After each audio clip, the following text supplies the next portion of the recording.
Hello friends, welcome back to my channel Backbone. Myself Dr. Sneha Mishra, and today I am gonna discuss with you a crucial joint present in the upper part of your body, that is shoulder joint. Here the head of the humerus is articulate with the glenoid cavity of scapula, and this is a main glenohumeral joint which is also called as shoulder joint.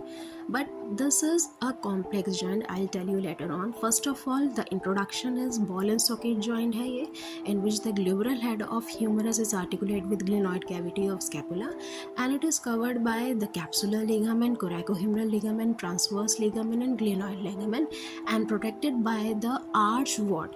That arch is made up of coracoid process, acromion process and coracoacromial ligament. So there is an articulation between the head of humerus, which is articulate with glenoid cavity of scapula, which is very shallow and pear-shaped, and it is covered by hyaline articular cartilage. The glenoid cavity is deepened by the glenoid labrum. The other 5 important joints which make it shoulder joint complex is acromioclavicular joint, sternoclavicular joint, scapulothoracic joint, glenohumeral joint and subacromial space. Okay, so the 4 articulations I have already told you: this glenohumeral, acromioclavicular, sternoclavicular and scapulothoracic articulation. So now we'll discuss is later on one by one. So first of all, the acromioclavicular ligament, where the clavicle is articulate with the acromion process of scapula.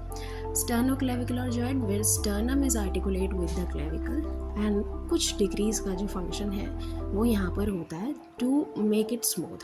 Okay, now the articulation between the scapula and thorax joint, and the position of the scapula is on post thorax and 2 inches from the midline and from 2nd to 7th rib.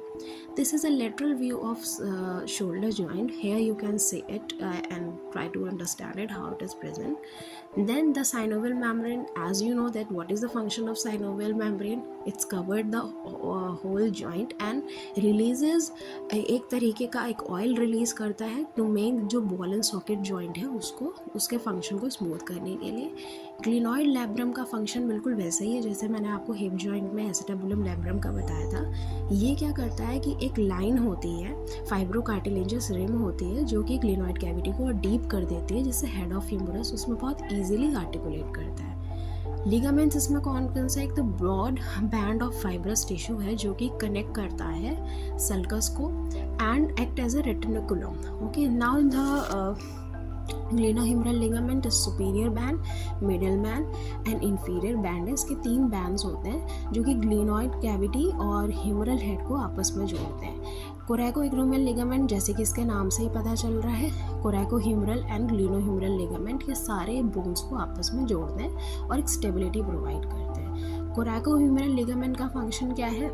ये कोरैकोइड process of scapula को humerus से connect करता है, जिससे कि stability मिलती है joint को. जब ये जॉइंट फंक्शन करेगा तो ये सारे लिगामेंट्स जो होते हैं ये एक स्टेबिलिटी प्रोवाइड करते हैं. Okay, then the glenoid labrum, जैसे मैंने आपको पहले ही बताया कि ये डीपन कर देता है. फिर ग्लिनोह्यूमरल कैप्सूल की हम बात करें तो कैप्सूल जो है ये large exertion off shoulder joint में जब होता है तो ये लेक्सिसिटी प्रोवाइड करता है. बर्सा, सब एक्रोमियल बर्सा, सब कोराकोइड बर्सा एंड सब स्कैपुलर बर्सा. बर्सा जो है ये एक थैली जैसा होता है जिसके अंदर जिसमें एक फ्लूइड होता है जो कि बोन्स के बीच में फ्रिक्शन को नहीं होने देता. जैसे ही 2 बोन्स के बीच में फ्रिक्शन होना होता है, ये बर्सा जो है ये एक कुशन जैसा होता है जो कि इनके बीच में फ्रिक्शन नहीं होने देता, जिससे कि कई बार क्या होता है, ओवर यूज़ होने की वजह से बर्साइटिस भी हो जाता है. Now we'll discuss about the rotator cuff muscles. Rotator cuff muscle में आपके supraspinatus, infraspinatus, subscapularis and teres minor है. ये जो मसल्स हैं मिलकर के एक रोटेटर कफ बनाती हैं. ओके, सो मैं आपको दिखा रही हूँ यहाँ पे शोल्डर मसल्स बेसिकली.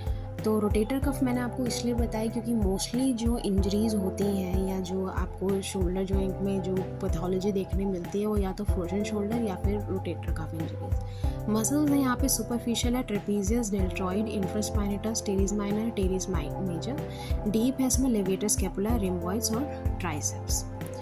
ओके, ये सारी मसल्स हैं जो सुपरफिशियली और डीपली प्रेजेंट है आपके ये एंटीरियर व्यू है जिन मसल्स का. Now will discuss about the range of motion off shoulder joint. This is flexion, extension, abduction, adduction, rotation and circumduction. Because ball and socket joint है, freely move कर रहा है. Flexion है इसमें 160 to 80 degree, extension है 40 to 60 degree, abduction है 60 to 180 degree, internal rotation है 60 to 70 and external rotation is 80 to 100. अब हमने इसमें स्कैपुलोथोरैसिक की भी बात करी थी, तो उसमें है depression and elevation. Depression is done by pectoralis muscle and latissimus dorsi, and elevation is by the contraction of trapezius, levator scapula and serratus anterior. So these muscles are responsible for depression and elevation of the scapula. फिर है retraction and protection. ये भी scapula के ही functions है. Retraction is done by rhomboids muscles and protection is levator scapula and serratus anterior. External and internal rotation. External rotation is by deltoid, teres minor and infus spinatus, and internal rotation by the posterior fiber of deltoid, pectoralis major and latissimus dorsi. So these are the functions which is you can see in scapula while you abduct or adduct and internally and externally rotate the shoulder joint. So ये basically आपको functions मिलेंगे scapula में.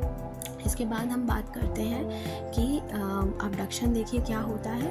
When your arm is move away from the trunk and adduction is when it's move towards the trunk. This is abduction and adduction. Medial and lateral rotation. When the hand moves medially, this is medial rotation. When your hand move laterally in flexed elbow, this is lateral rotation. Abduction, adduction, flexion, extension और internal external rotation के लिए जो एगोनस muscle है, एगोनस मतलब जो major muscle है जो ये करती है, और एंटागोनस जो उसके अगेंस्ट वर्क करती है. ठीक है, यहाँ पर मैंने आपको वही बताया हुआ है कि कौन सी मसल कौन सा मूवमेंट